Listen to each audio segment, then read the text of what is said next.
Programme में आपको खुशामदीद कहते हैं। मैं असदुल्ला खान हूँ। आज अख्तर मेंगल साहब ने इस्तीफ़ा दे दिया। वो कहते हैं कि जी बलूचिस्तान की आवाज़ सुनी नहीं जा रही, उनके मसाइल हल हो नहीं रहे, हम बात कर नहीं पा रहे हैं, तो ऐसे में असम्बली में रहने का फ़ायदा कोई नहीं है।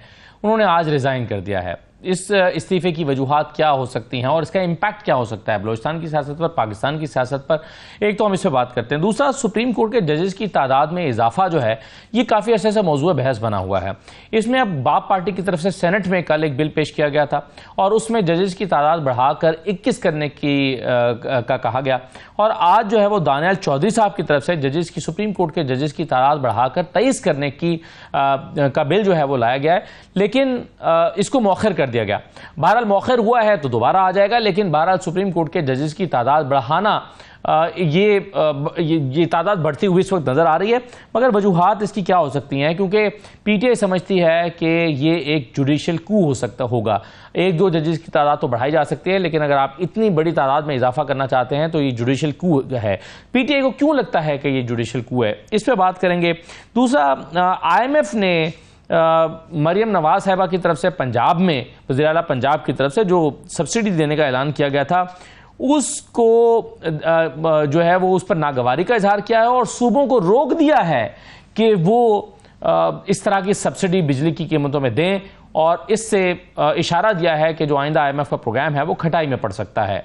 तो ये कितना संजीदा मामला है। जो बड़ा प्राइड दिया गया था कि जी हमने बड़ा ज़बरदस्त काम किया है, IMF को सेटिस्फाई नहीं किया जा सका, इस पर बात करेंगे। और दूसरा, इरफान सिद्दीकी साहब सेनेट में बिल लाएँ, वो कि समझते हैं कि इस्लामाबाद में बगैर इजाज़त जो जलसा करेगा उसको 3 साल कैद की सज़ा होनी चाहिए। कुछ और चीज़ें भी हैं, जैसे कि इमरान खान ने इस्लामाबाद हाई कोर्ट से रब्ता किया है कि उनको फ़ौजी तहवील में दिए जाने का खदशा है, इसको रोका जाए और उनका ट्रायल सिविल कोर्ट्स में ही किया जाए।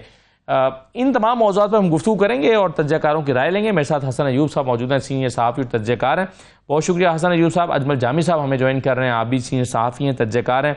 आबिद ज़ुबैरी साहब हमें ज्वाइन कर रहे हैं, साबिक़ सदर हैं सुप्रीम कोर्ट बार के और माहिर कानून है। मैं तमाम मेहमानों को खुशामदीद कहूँगा।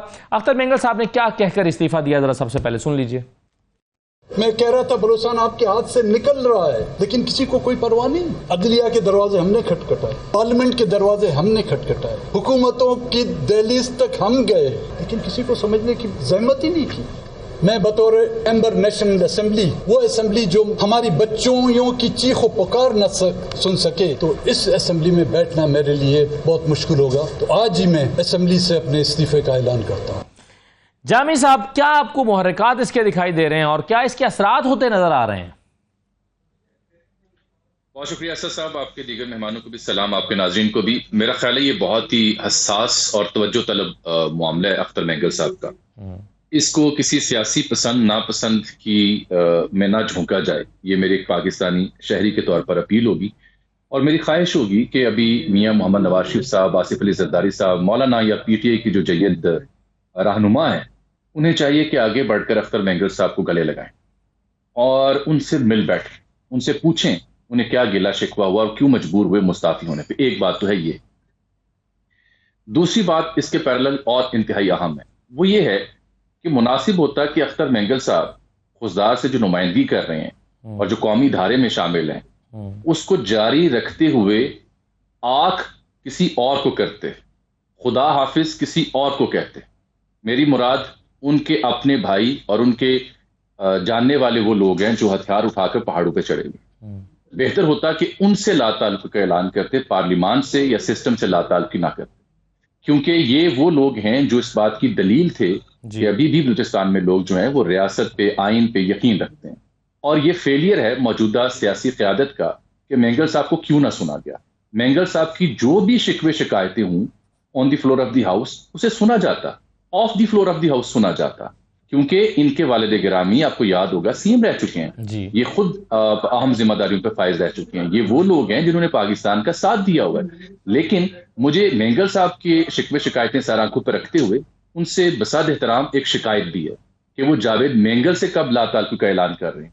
मेंगल साहब को खुद इस तरफ भी रुजू करना चाहिए था। अगर वो अवाम के वाकई हकीकी नुमाइंदे हैं 65,000 लोगों के, तो वो फिर ये भी पैरेलल ड्रॉ करते, यूं ना करते। अलबत्ता अब मुझे देखना ये होगा कि क्या नवाज शरीफ साहब, आसिफ अली जरदारी साहब और दीगर उनसे रुजू करते हैं, उनको गले लगाते हैं, सिस्टम का हिस्सा बनाते हैं या नहीं। क्योंकि असद साहब एक बात याद रखिए, उनके इस इस्तीफे की बुनियाद पर जो पाकिस्तान दुश्मन कुव्वतें हैं वो इसे एक्सप्लॉइट करेंगी, 110% एक्सप्लॉइट करेंगे। बिल्कुल सही है, बिल्कुल सही है। और बलूचिस्तान के मामला चूंकि आजकल बहुत हसास चल रहे हैं, हसन अयूब साहब, और आज भी कोर कमांडर्स कॉन्फ्रेंस हुई है और उस कोर कमांडर्स कॉन्फ्रेंस में बलूचिस्तान के मामला पर और फिर शहदा के लिए फातह खानी भी हुई है, और जाहिर है ये एक मौजू रहा है आज की इस कॉन्फ्रेंस का। तो बलूचिस्तान की जो हसासियत है इस वक्त सिचुएशन की, उस पर इसके क्या मनफी असरात हो सकते हैं इस इस्तीफे के? देखिए, इसके असरात क्या होंगे। अख्तर मेंगल साहब जो हैं वो उनकी जो रेलेवेंस है वो कम हो चुकी है। अख्तर मेंगल साहब जहां पर 4 कौमी असेंबली की उनके पास सीट्स थी और 10 प्रोविंशियल असेंबली की सीट्स थी, वहां से वो फिर एक नशिस्त कौमी असेंबली और एक सूबाई असेंबली की नशिस्त पर पहुंच चुके हैं इस असेंबली के अंदर। तो उन्होंने सोचा कि मैं अब मेरे पास जो है वो इतना नंबर तो है नहीं, मैं अकेला बैठकर असेंबली में क्या करूंगा, तो वो रिजाइन कर गए।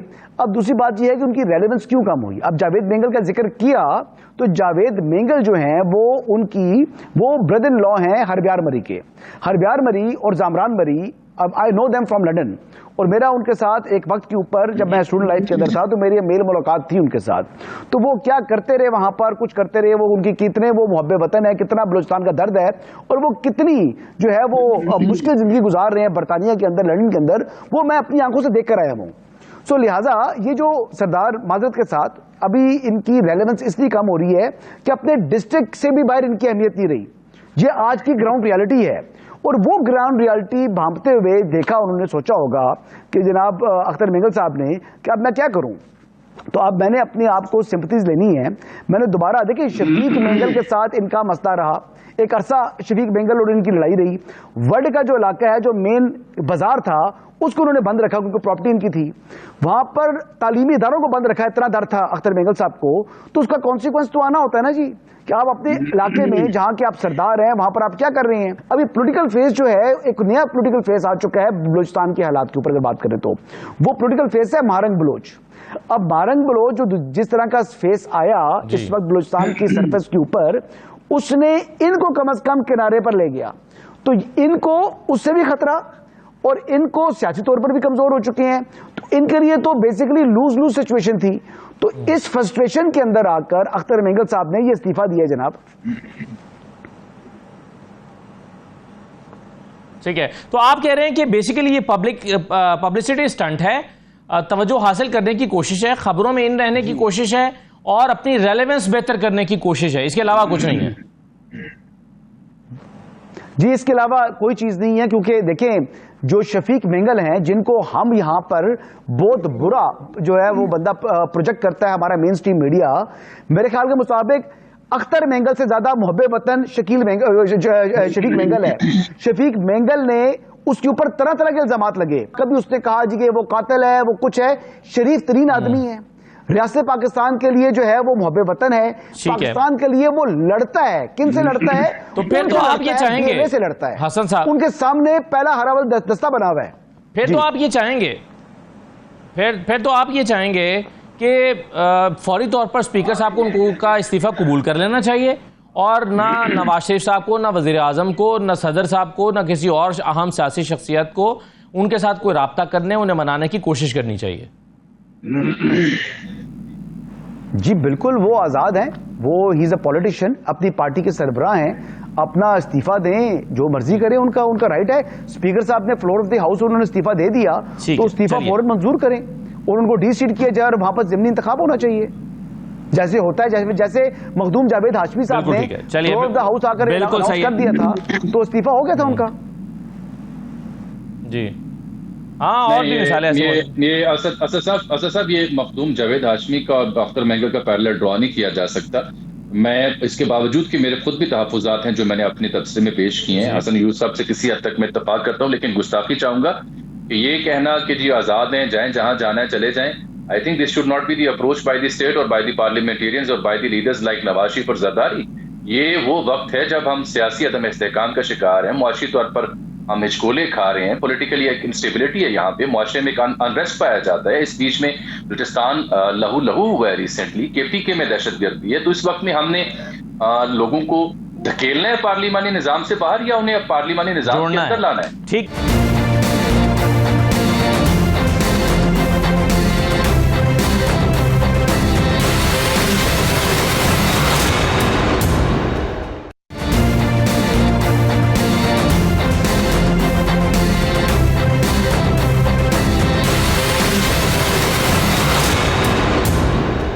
ठीक है, बिल्कुल सही है आपका मेरा सवाल ये जी, बिल्कुल ठीक है। आपका नुक्ता नज़र हसन अयूब साहब से इस नुक्ते पर मुख्तलिफ है। मैं आगे बढ़ता हूँ और आबिद ज़ुबैरी साहब, एक और बड़ा इस वक्त हसास मौजू चल रहा है और वो है सुप्रीम कोर्ट के जजेस की तादाद में इजाफे का मामला। पहले तो ये बताइए कि फॉर्मूला बनता कैसे है कि कितने क्या केसेस की तादाद, जो पेंडिंग केसेस की तादाद है उसकी बुनियाद पर तयन होता है कि सुप्रीम कोर्ट के जजेस कितने होने चाहिए, या आबादी के लिहाज से तनासुब निकलता है कितने जजेस होने चाहिए?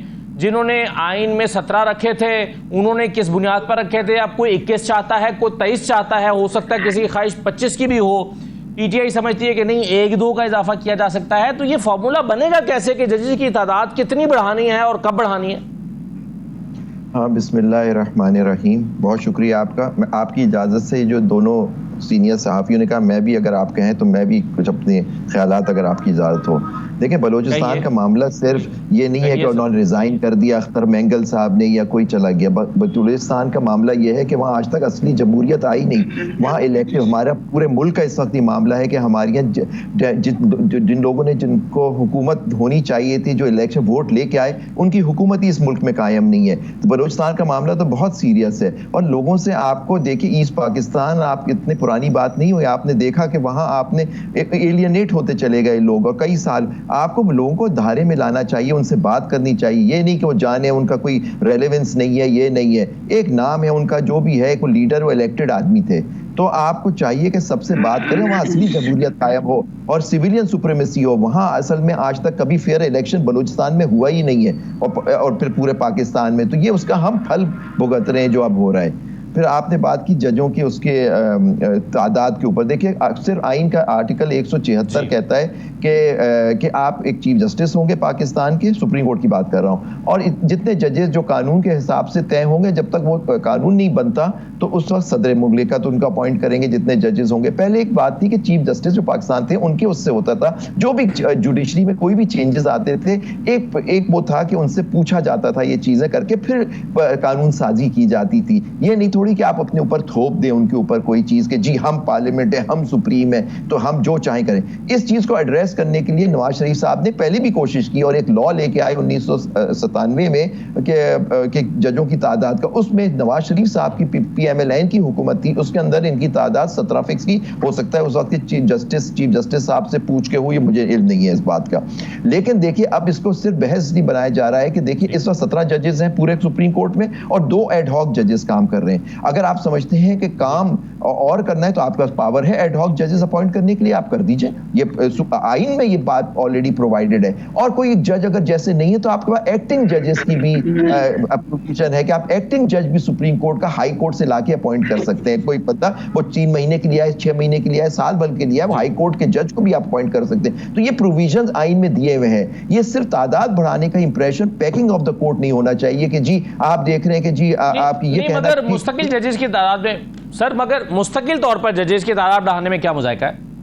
इसलिए क्योंकि अगर उसका मकसद ये है कि पैकिंग ऑफ द कोर्ट के जी आप समझते हैं कि इस वक्त जो आप समझते हैं कि एक जज साहब या कुछ जजेस आपके हक में और वो अब उनकी माइनॉरिटी हो गई है, जो साफ नजर आ रहा है अभी रिसेंटली जजमेंट्स जो आई, जो पहले आपका मेजॉरिटी थी अब नहीं है, और उनको किसी तरह चेंज करने के लिए, तो फिर मैं समझता हूं कि ये सही नहीं होगी। देखिए, ये पार्लियामेंट का इख्तियार है, कानून है, क्योंकि आइन उनको इख्तियार देता है कि जजों की तादाद आप कानून के हिसाब से फिक्स कर सकते हैं या उस वक्त तक सदर मुमलिकत अपॉइंट कर सकते हैं। लेकिन अब ये कानून बना हुआ है, आप बिल्कुल उसमें चेंज कर। लेकिन मेरे उनसे इस्तदा ये है कि एक तो पहली बात है कि ये प्राइवेट बिल के थ्रू नहीं हो सकता, क्योंकि देखिए आर्टिकल 74 और आर्टिकल 81 कॉन्स्टिट्यूशन का क्लियर ये कहता है कि अगर किसी को पेमेंट होगी फेडरल कंसोलिडेटेड फंड से, जो इनकी तनख्वाहें पे होती हैं सुप्रीम कोर्ट की और इस्लामाबाद हाई कोर्ट की, तो फिर आपको फेडरल गवर्नमेंट को ये बिल लाने की जरूरत है। ये आर्टिकल 74 आपका कहता है। और आर्टिकल 81 कहता है कि तनख्वाहें जो होंगी सदर की और बाकी सुप्रीम कोर्ट की जजेस, इस्लामाबाद के हाई कोर्ट की, वो आर्टिकल 81 फेडरल कंसोलिडेटेड फंड से पे होगी। तो इसके लिए आपको कानून साजी का इख्तियार सिर्फ और सिर्फ फेडरल गवर्नमेंट को है, ये प्राइवेट बिल से नहीं हो सकता जो आज उन्होंने किया। और आई थिंक बैरिस्टर गौहर ने ये पॉइंट आउट किया और ये मौखर हुआ इसी वजह से।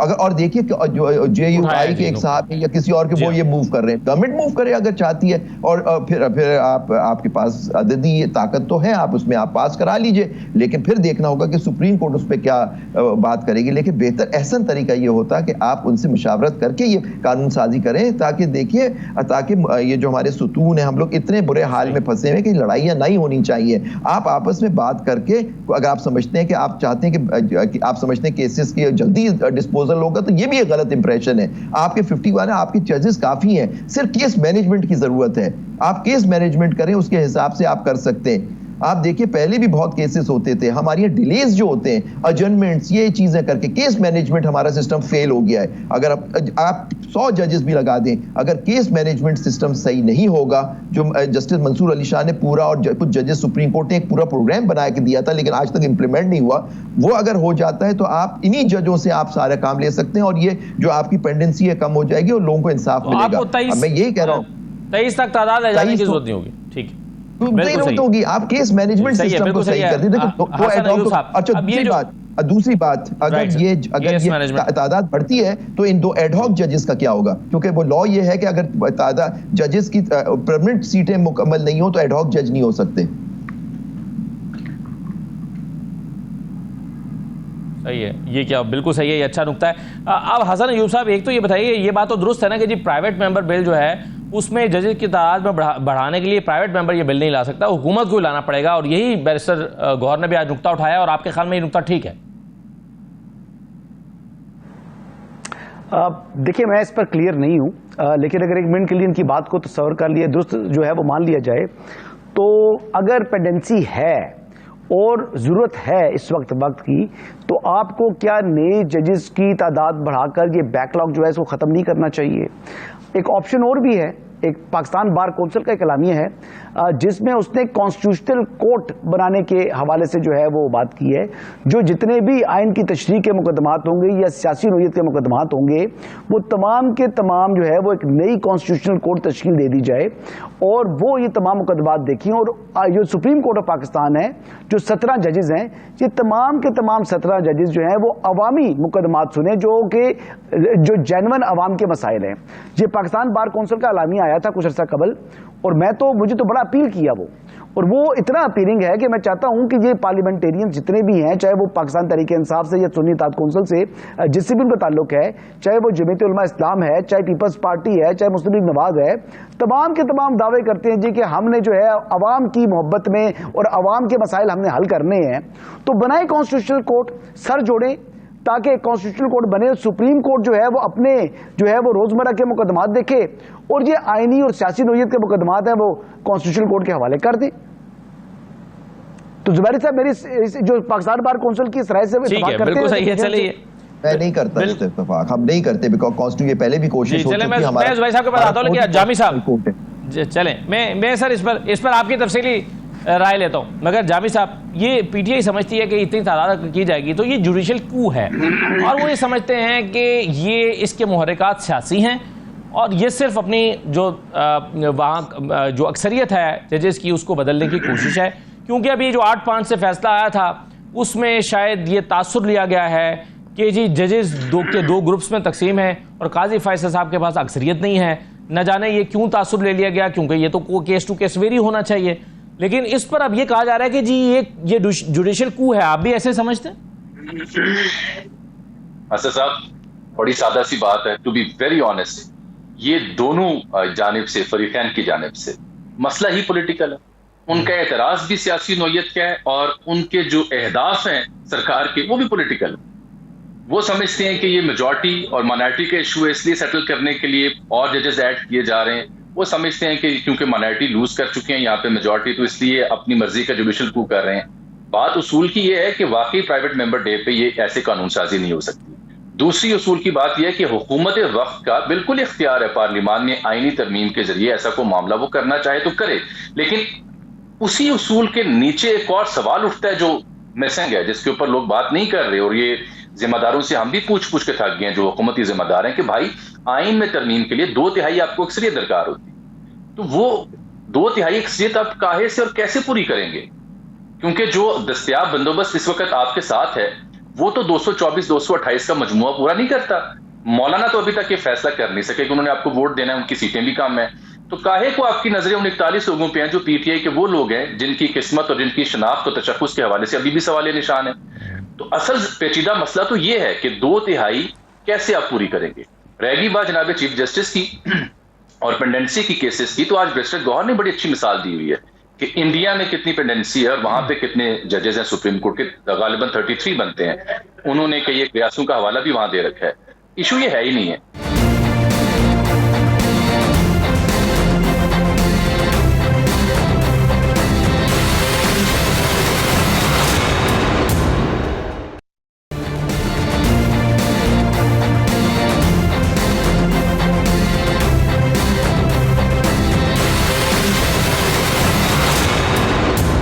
दोबारा आपको खुशामदीद कहते हैं। आबिद जुबैर साहब, जो बात हो रही थी ब्रेक पर जाने से पहले नई कॉन्स्टिट्यूशन कोर्ट्स की, क्या राय है आपकी इसमें? इस तजवीज़ में क्या हर्ज है कि चलिए पेंडेंसी भी खत्म हो जाएगी, तादाद भी बढ़ जाएगी, एक नया हल भी निकल आएगा, क्या मसला है इसमें?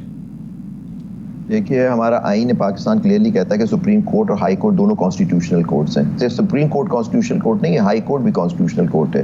तो मैं नहीं समझता कोई तरमीम होनी चाहिए जिसमें एक अलग से कॉन्स्टिट्यूशनल एक पैरेलल जुडिशल सिस्टम बन जाए हमारे। आपका ये एक सुतून है और उसके अंदर सुतून जो है, ये हमारा आइन जो है आज से नहीं है, ये शुरू से 1935 के गवर्नमेंट ऑफ इंडिया एक्ट, उससे पहले गवर्नमेंट ऑफ इंडिया एक्ट, फिर मुख्तलिफ आइन में हमेशा से हमारे यहाँ एक यही कोर्ट जो रहे कॉन्स्टिट्यूशनल कोर्ट्स हैं। जब रिट जुरिसडिक्शन हमारे कोर्ट्स को मिली 1954 में और आज तक वो रिट जुरिसडिक्शन वो कोर्ट्स के पास है। तो ये मुझे कोई जरूरत नहीं है उनके होने की, सिर्फ केस मैनेजमेंट करने की जरूरत है। आप पैरेलल जुडिशल सिस्टम नहीं बना सकते कि ये चीफ जस्टिस ऑफ पाकिस्तान बैठ के वो सिर्फ ये केसेस करते रहे। हमारा कोर्ट है, ये आर्बिटर है बिटवीन, ये जो झगड़े होते हैं बिटवीन लोगों के और गवर्नमेंट्स के और ये अवाम के और हुकूमत के और ये इस सिस्टम के। तो मैं समझता हूँ कोई कॉन्स्टिट्यूशन कोर्ट की जरूरत नहीं है। ये बेसिकली एक सारा शोशा छोड़ा गया है कोर्ट को, जुडिशल को, इंडिपेंडेंस ऑफ जुडिशरी को खत्म करने के लिए। कॉन्स्टिट्यूशनल कोर्ट जो कुछ मुल्क होते हैं जैसे जर्मनी हो गया वगैरह, वहाँ एक सिस्टम अलग है, उनका अलग सिस्टम है, उसके अंदर उनका कॉन्स्टिट्यूशनल कोर्ट होता है, लेकिन चीफ जस्टिस जो उनका होता है वो कॉन्स्टिट्यूशनल कोर्ट का ही चीफ जस्टिस होता है। अच्छा, मैं एक सवाल, बिल्कुल ठीक है, चलिए आप समझते हैं कि इसकी कोई जरूरत नहीं है। जी कीजिए। असदुल्लाह खान साहब, एक सवाल करना चाह रहा हूँ, अगर आप इजाज़त दें तो। आबिद जुबैरी साहब क्योंकि मेरे बड़े मोहसिन हैं, बड़े भाई की तरह हैं, तो पूछने के लिए कि क्या इनकी राय में जो नूर आलम खान साहब का बिल है कि जो आला अदलिया के जजेस हैं इनकी दोहरी शरीयत नहीं होनी चाहिए, इस पर पाबंदी का जो बिल है, क्या इससे ये इत्तेफाक करते हैं या दोहरी शरीयत भी हो तो कोई मसला नहीं है, जजेस की होनी चाहिए दोहरी शरीयत? देखिए, ये अभी इशू ही नहीं है, सॉरी हसन, इसलिए इशू नहीं है कि ये अभी ना हो गया। इस तरह से अगर दोहरी शरीयत सबकी आपको ख़त्म करनी है, सिर्फ आइन जो बात करता है वो आपकी मुकन्नना के लोगों की बात करता है जो इलेक्टेड लोग होते हैं। अगर आप समझते हैं कि इसमें है तो आप लाइए, तो फिर अक्रॉस द बोर्ड होना चाहिए कि आपके ब्यूरोक्रेट्स, आपकी जो भी पब्लिक ऑफिस होल्डर हैं या सर्विस ऑफ पाकिस्तान, जो लोग भी सर्विस ऑफ पाकिस्तान में है, जिसमें आपकी अफवाज भी आ गई, ब्यूरोक्रेसी भी आ गई, सब आ गई, फिर किसी की डुअल नेशनैलिटी नहीं होनी चाहिए। सिर्फ ये जजेस का, सिर्फ कुछ जजेस को टारगेट करने का। नूर आलम साहब जो है पहले एक वो है JUI के, वो हुकूमत के पार्टी वो नहीं है और इस वक्त तो वो PDM भी नहीं है। तो नूर, और ये दूसरी बात है कि अगर ये बिल सिंपल बिल से नहीं हो सकता, JUI से भी पूछना चाहिए ना कि वो जो बिल ये लेकर आ रहे हैं, मैंने उन्हें पता भी है JUI की। मैंने सुना एक प्रोग्राम में किसी साहब ने किसी प्रोग्राम में था, उन्होंने कहा कि उनको शो कॉज नोटिस भी दे दिया है। पता नहीं उसमें कितना बात सच है, आप बेहतर बता सकेंगे, आप लोग जर्नलिस्ट बैठे में, आपको इस बात की ज्यादा इल्म होगा। लेकिन पॉइंट इज दैट कि दूसरी बात है, अगर हमने तो जिन लोगों से पूछा है वो उन्होंने माजूरी का इजहार किया कि जी हमें इस सिलसिले में क्या हो रहा है पार्टी की सतह पर हमें मालूम नहीं है। तो इससे अंदाजा तो यही होता है कि नूर आलम साहब जो है वो बाला ये कर रहे हैं। असद साहब, कुछ लोग हैं, नूर आलम साहब, उनकी तरह के और लोग भी हैं कि वो उनकी इंस्ट्रक्शंस कहीं और से आती है अनफॉर्चुनेटली। तो आप देखिए, लेकिन इसमें आईनी तरमीम। अच्छा, वैसे नूर आलम साहब का एक और बिल भी है, तौहीन अदालत वाला, तौहीन अदालत जो है। असद, तौहीन अदालत का बिल की बात सुन लीजिए। ठीक है, ये तौहीन अदालत का ये बात सही है जी।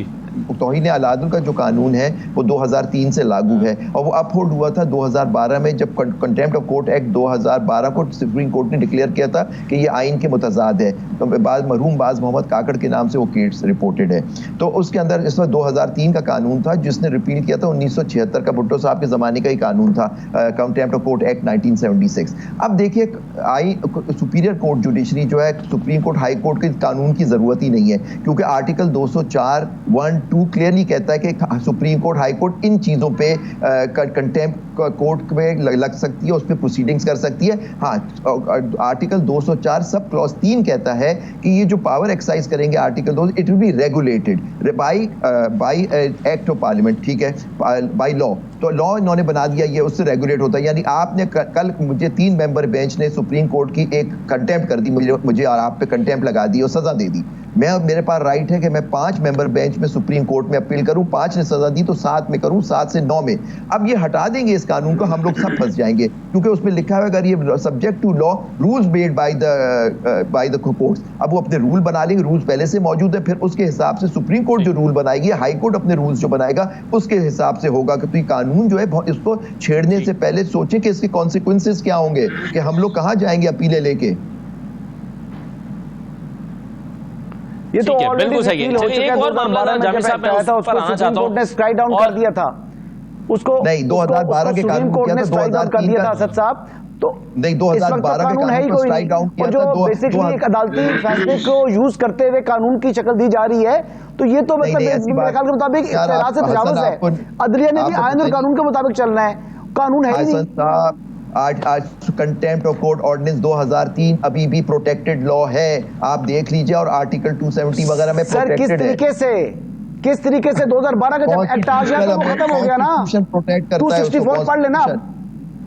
मुझे क्या पढ़ा रहे हैं आप पढ़िए जाके सर। वो अदालती फैसले को हमारा देकर वो इस्तेमाल कर रहे हैं उसको। ऐसी बात चले ठीक है, चले दोबारा पढ़ लेते सब, चले दोबारा से पढ़ लेते हैं। ऐसे ही चले एक और मामले की तरफ। जामी साहब ये ठीक है सर, चले जामी साहब, इमरान खान साहब ने रुजू किया इस्लामाबाद हाई कोर्ट से।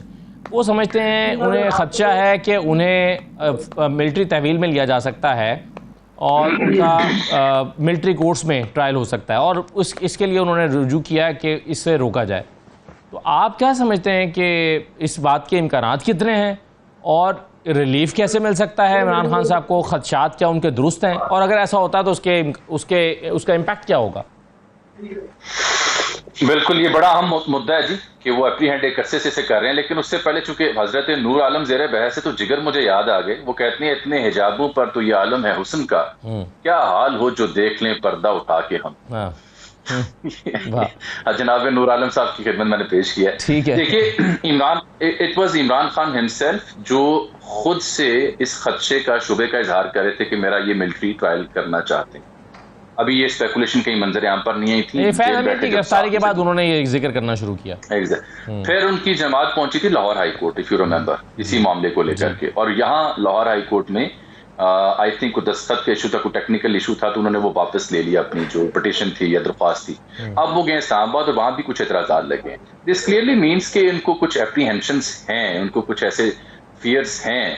और ऑब्वियसली जो ISPR की 2 प्रेस रिलीजेज हैं, जब जनरल फैज हमीद रिटायर्ड, उनका जब फील्ड जनरल कोर्ट मार्शल का ऐलान किया, तो वो टॉप सिटी का मामला तो था पहले पैराग्राफ में, लेकिन उसका दूसरा पैराग्राफ और अगली जो प्रेस रिलीज आई वो तमाम तर सियासी मामला से जुड़ी हुई प्रेस रिलीज है, जो ये जाहिर करती है, साबित करती है कि फौज के पास ऐसे नाकाबिले तरदीद शवाहिद मौजूद हैं जिससे ये साबित किया जा सकता है कि प्रोबेबली मुबैना तौर पर जनरल फैज हमीद रिटायर्ड, उनका ताल्लुक कोई बानी के जनाब इमरान खान साहब या उनकी अहलिया या 9 मई या उनके साथ मुसलसल कंसल्टेंसी में है।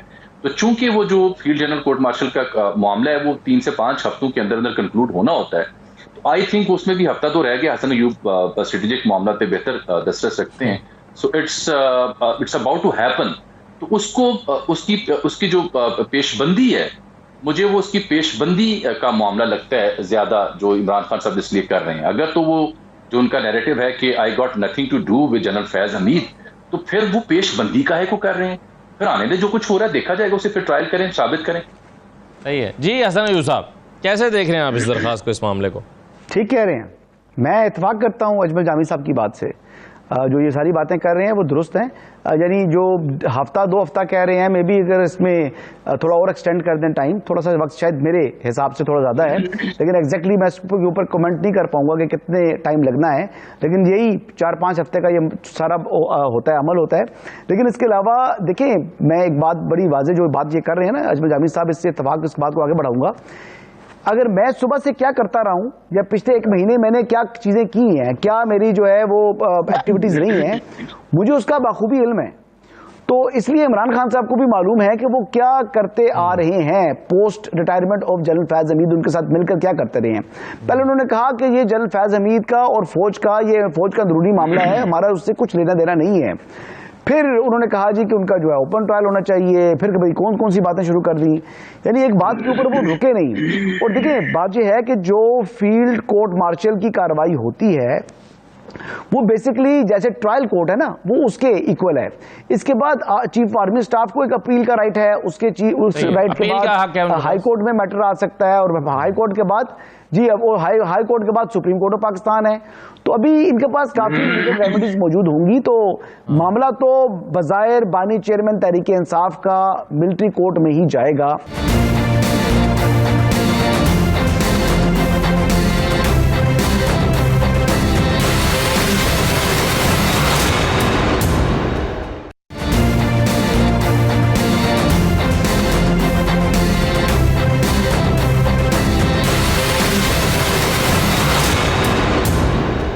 जो शवाहिद हैं वो ऐसे जो हमें भी जो सोर्सेज बताते हैं कि वो नाकाबिले तरदीद हैं, और इसलिए उनके लिए ज़्यादा मुश्किल डिसीजन ये था। देखिए इमरान खान साहब को मिलिट्री कोर्ट में लेके जाना कोई उनके लिए मुश्किल मामला नहीं था, लेकिन एक फॉर्मर 3 स्टार को अरेस्ट करना, 50-70 साल की अपनी एक रवायत को तोड़ना, ये देखिए ये मामला बड़ा जो है वो सीरियस है, और उसमें उनका ट्रायल करना वो ज्यादा भारी और मुश्किल फैसला था, क्योंकि फौज अपने रिटायर्ड जनरल को अपनी फैमिली तस्वर करती है और अपनी फैमिली का एल्डर तस्वर करती है।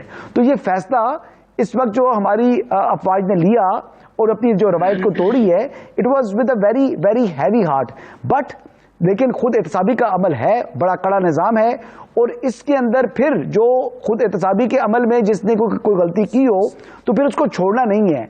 अगर जनरल फैज हमीद को वो नहीं छोड़े तो फिर इमरान खान को क्यों छोड़ेंगे वो? सही है, ये इंपॉर्टेंट सवाल है। आप जुबैर साहब, एक छोटा सा सवाल ऐसा साहब, अगर आप इजाजत दें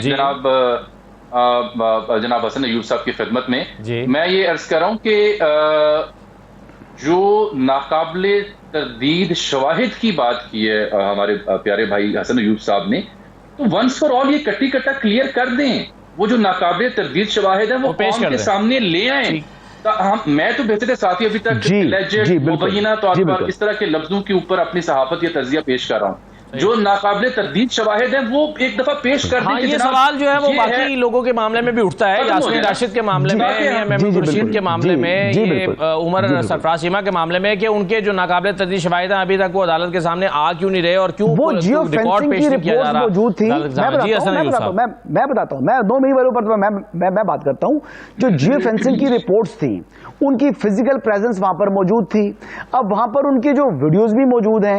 लेकिन हमारे यहाँ एक बड़ा अनफॉर्चुनेट चीज है, यहाँ पर हमारे यहाँ जब किसी को यानी आपने किसी पर रहम करना होता है या किसी के लिए लाजवाल मोहब्बत मौजूद है, तो फिर एक बंदा जो कि अरेस्ट हुआ होता है नायब के किसी मुकदमे में, तो फिर उसको सुप्रीम कोर्ट कहती है कि मर्सिडीज में लाया जाए, फिर वो सुप्रीम कोर्ट के जजेस वाले गेट से वो दाखिल होता है, फिर जब वो आता है जो अक्यूज आता है अदालत के अंदर, उसको गुड टू सी यू कहता है चीफ जस्टिस। तो हमारे यहाँ ये तारीख हमारी यहाँ बड़ी हमेशा नई चीजें होती हैं। जियो फेंसिंग की रिपोर्ट्स मौजूद हैं, उन तमाम लोगों की गिरफ्तारी, उनकी एक चीज आप तो चूंकि अदालत को कवर करते हैं, अच्छा वैसे हसन अयूब आप चूंकि गुड टू सी का अदालत, आप तो चूंकि अदालतों को कवर करते, गाड़ी आई थी सुप्रीम कोर्ट में, उसका इस्तेमाल किसने किया था? गुड टू सी का तो अदालत हर दौर में कोई ना कोई गुड टू सी। अच्छा वैसे एक और नुकता है, वैसे मैं आपको बताऊं हसन अयूब साहब, मैं एक चीज वैसे कहूं आपसे, जामी साहब कह रहे हैं ना, दूसरी बात यह है कि आप तो चूंकि अदालत को कवर भी करते हैं ना, आप तो सुप्रीम कोर्ट में जाते हैं रोजाना, आपसे ये बात करना आसान है कि उमर अता बंदयाल साहब का क्या ये तकिया कलाम नहीं था? क्या उसी दिन, ये एक दिन पहले उन्होंने ख्वाजा साद रफीक को भी नहीं कहा था गुड टू सी यू? ये तो उनका एक तकिया कलाम था, वो सबको कहा करते थे। ये तो पॉलिटिकल नैरेटिव नून लीग ने बनाया था। आप तो एज ए जर्नलिस्ट इसकी तस्दीक कर सकते हैं कि उमर अता बंदयाल साहब तो हर किसी को यही कहते थे। जनाब ये बात मेरे ख्याल के मुताबिक मेरे ख्याल के मुताबिक असद अली तूर साहब की वीडियो आज भी मौजूद है। ये नून लीग का नैरेटिव बनाने वाली होती तो आज पता नहीं कि हालात क्या होते हैं उनके। उनसे ज्यादा तो नैरेटिव के अंदर जो है नाकामी मैंने किसी पॉलिटिकल पार्टी की देखी नहीं है। भाई आप कैसी बात कर रहे हैं? ये नैरेटिव नहीं, ये बात मैंने की थी, असद अली तूर ने ये बात की थी, ये हसनात मलिक ने बात की थी, गुड टू सी यू वाली मतीउल्लाह जान ने बात की थी। ये उनका नैरेटिव नहीं है मुस्लिम लीग नवाज का। ये हम कोर्ट रिपोर्टर्स का जो बात ऑब्जर्व की थी हमने उसको जो है वो वीलॉग्स के अंदर और अपनी जो है वो रिपोर्टिंग के अंदर शामिल किया था। पहली बात तो ये आ गई जी। दूसरी बात आप जो कर रहे हैं इनकी कि नो में हसन भाई कह रहे हैं कि ये नून लीग का नहीं हमारा नैरेटिव था। जी जितने कोर्ट रिपोर्टर्स हैं जी उन्होंने ये बात जो ऑब्जर्व की हमने उसको रिपोर्ट किया, नैरेटिव नहीं रिपोर्ट किया। तो मेरे अल्फाज थोड़े से वजन मैंने थोड़े जो है ना वो सोच कर चुने हैं। दूसरी बात ठीक बात जहां तक बात कर रहे हैं जी जनरल फैज हमीद के खिलाफ जो नाकाबिले तरदीद शवाहिद की बात जो कर रहे हैं, देखिए जनरल फैज हमीद वो आर्मी की अपनी फैमिली है। आप ये समझिए कि वो फैमिली का एल्डर है। उस एल्डर को आप मैं फौज के अंदर एक रवायत होती है, एक आदमी अगर कर्नल के रैंक पर रिटायर हो गया ना और उसका जो जूनियर है वो आज वो जनरल है, तो वो रिटायर्ड आर्मी ऑफिसर जब कर्नल के सामने जाएगा ना, जब रिटायर्ड ऑफिसर के सामने जाएंगे तो वो अगर मेजर जनरल है और सर्विंग है तो वो उसको सलूट मारेगा। हालांकि सलूट तो रैंक्स को होता है लेकिन फिर भी वो सलूट करेगा, वो ऑनर होता है। फैमिली में जो रिटायर्ड हो जाए, जैसे अभी army chief general Asim Munir ने अपने वहां पर जनरल राही शरीफ को और इशफाक परवेज कैदी साहब तशरीफ लाए तो उस वक्त जनरल बाजवा साहब मुल्क के अंदर मौजूद नहीं थे, वरना उन्होंने भी आना था। और जब ये सामने आते हैं तो ये तमाम जो इवन चीफ भी होता है वो भी सलूट करता है अपने जो है वो एक्स चीफ को। तो ये एक रवायत है, एक सिस्टम है। तो जनरल फैज हमीद की गिरफ्तारी फौज के लिए बहुत भारी काम था, ये बहुत भारी अमल था, इसीलिए बड़ा ही मतलब गौर और खोज के बाद और नाकाबिले तरदीद शवाहिद हाथ में लगने के बाद ही ये गिरफ्तारी अमल में लाई गई है जनाब। तरदीद शवाहिद के बाद ठीक है। चलें जुबैरी साहब की तरफ में इजाज़त दें मुझे। जुबैरी साहब, अब मामला ये है कि इमरान खान साहब को आपके ख्याल में क्या खदशात हो सकते हैं, ये जानते हुए चलिए मान लिया कि उन्हें लगता है कि उनके साथ इंसाफ नहीं होगा वहाँ पर, लेकिन फिर भी उनके पास अपील के 3 फोरम मौजूद हैं उसके बाद, तो ये खदशात क्या उनके दुरुस्त हैं कि वो पहले से ही हाई कोर्ट के से रुजू कर रहे हैं और कह रहे हैं कि जी मुझे मिलिट्री कस्टडी में जाने ही ना दिया? पटिशन से पता लगेगा कि उनको क्या खदशात हैं, वो तो वक्त ही बताएगा। उन्होंने अगर पटिशन दाखिल कर दी है इस्लामाबाद हाई कोर्ट में, लेकिन उनके खदशात बिल्कुल हो सकता है सही हो, क्योंकि जैसे अभी हसन अयूब साहब सब कह रहे हैं कि उनके फौज के पास और ये जनरल फैज हमीद के खिलाफ बिल्कुल शवाहिद मौजूद हैं, तो फिर केस चलाने में रह क्या गया है? केस चलाएं, उनको सजा दें। लेकिन देखिए इशू ये है कि इस वक्त एक सुप्रीम कोर्ट का फैसला आया हुआ है, उसमें कहा है कि सिविलियन का ट्रायल मिलिट्री कोर्ट मार्शल में नहीं हो सकता, उसकी अपील पेंडिंग है। उस अपील में फैसला होना है कि क्या है वो फैसला सही है या गलत है, और बरकरार रखा जाएगा या उसको सेट असाइड कर दिया जाएगा, जिसमें सिविलियन के ट्रायल को अभी डिक्लेयर कर दिया कि कोर्ट मार्शल या मिलिट्री कोर्ट्स में उनका ट्रायल नहीं हो सकता सिविलियंस का। इमरान खान साहब अभी तक तो सिविलियन ही है, तो उनका फिलहाल तो मानी जा सकता है, लेकिन हाँ तहवील में लेने का मकसद ये है कि आप उनको अभी किसी कोर्ट से जाके वो तहवील लेंगे, लेकिन जिस लॉ के तहत उनको तहवील में लेना है वो भी वो सेक्शन जो है आर्मी एक्ट का 1952 का, वो भी कोर्ट ने डिक्लेयर किया हुआ है अल्ट्रा वायरस।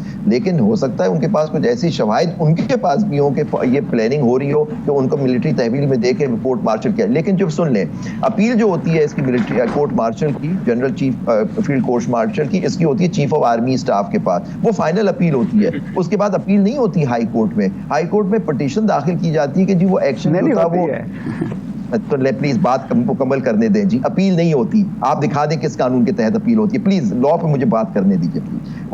उसमें ये होता है आप पटिशन दाखिल करते हैं हाई कोर्ट में और ये कहते हैं ये जो ऑर्डर है ये विदाउट ज्यूरिसडिक्शन है या मेलाफाइड है या कोरम मौजूद है। उसमें अपील पूरी अपील नहीं होती, उसमें आप जाके इन 3 छोटे से ये 3 ग्राउंड्स होते हैं, उस पर आप चैलेंज कर सकते हैं उस ऑर्डर को, और फिर उसके बाद सुप्रीम कोर्ट के उसके ऊपर तो अपील खत्म हो जाती है फील्ड चीफ मार्शल की इन दी बिफोर द आर्मी चीफ के एक आर्मी के ट्राइब्यूनल ने सजा दी, उसी की अपील चीफ आर्मी स्टाफ के पास चली गई। और इनके पास इतने शवाहिद मौजूद हैं तो उस अपील का क्या होगा वो तो वक्त ही बताएगा।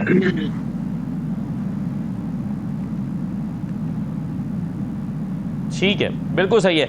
चलिए एक चीज़ जामी साहब जरा इस पर अपनी राय का इजहार कीजिएगा। इरफान सिद्दीकी साहब एक बिल लेकर आए हैं वो कहते हैं कि इस्लामाबाद में बगैर इजाज़त जलसे पर 3 साल कैद होनी चाहिए। अब आपके ख्याल में इसमें ये सिर्फ एक पॉलिटिकल पार्टी स्पेसिफिक बिल आपको दिखाई देता है या इस कोई और मंतिक भी नजर आती है?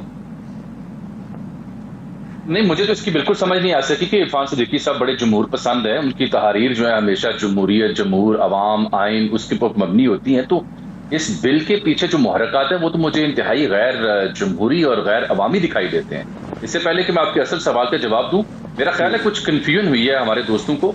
मैं ये अर्ज कर रहा था अपने तज्जिए में कि जो फौज के अंदर एहतिसाब का निज़ाम है बिलाशुबा कमाल है और होना भी चाहिए, इसीलिए वो डिसिप्लिन फोर्स है, इसीलिए उनकी ऑर्गेनाइजेशन और सेटअप किसी जगह खड़ा है। मैं ये कह रहा था कि जनरल फैज हमीद के जो पीटीआई से ताने बाने हैं या जो लिंकेज है उनका एलिजिबली 9 मई से या इमरान खान साहब से किसी किस्म की मनसूबाबंदी का, वो मंजर आम पर आना चाहिए ताकि हम जैसे सहाफियों को, अवाम उन्नास को इल्म हो सके कि साजिश किस किस्म की हो रही थी और उसके सबूत क्या हैं। जहां तक फैज हमीद साहब के मामलात हैं फौज के अंदर, टॉप सिटी के दीगर, ये तो मुझे भी बेहतर साफी इल्म है कि फौज ने अनप्रेसिडेंटेड ये मूव ली थी कि अपने साबिक डीजीआई को उन्होंने अरेस्ट किया और उसका कोर्ट मार्शल करने का फैसला किया। Obviously they must add something very concrete जिसकी बुनियाद पर उन्होंने उस पर हाथ डाला। ये एक वजाहत थी। जो आपने इरफान सिद्दीकी साहब का मामला किया, मेरी 2-3 इस सिलसिले में गुजारिशात हैं। क्या हजरत मौलाना फजलुर रहमान जब कराची या किसी और जगह जलसा फरमाते हैं, एनओसी लेते हैं? अभी जमात इस्लामी ने किया था यहाँ पे। मैं वही क्या जमात इस्लामी हो या हमारी तहरीक लब्बैक वाले दोस्त हैं, बड़े प्यारे हैं, ये जब कहीं आप अपने हक में मुजाहरा करते हैं किसी बात के मुखालिफ में, तो क्या इनको एनओसी दिया जाता है? क्या वजह है कि सिर्फ एक जमात के ही एनओसीज या उनको इजाजतनामे अव्वल तो दिए नहीं जाते, फिर मनसूख किए जाते हैं, अगर दिए जाए तो उसमें 40 शराइत होती हैं। इजाज़त दीजिए, अल्लाह हाफिज़।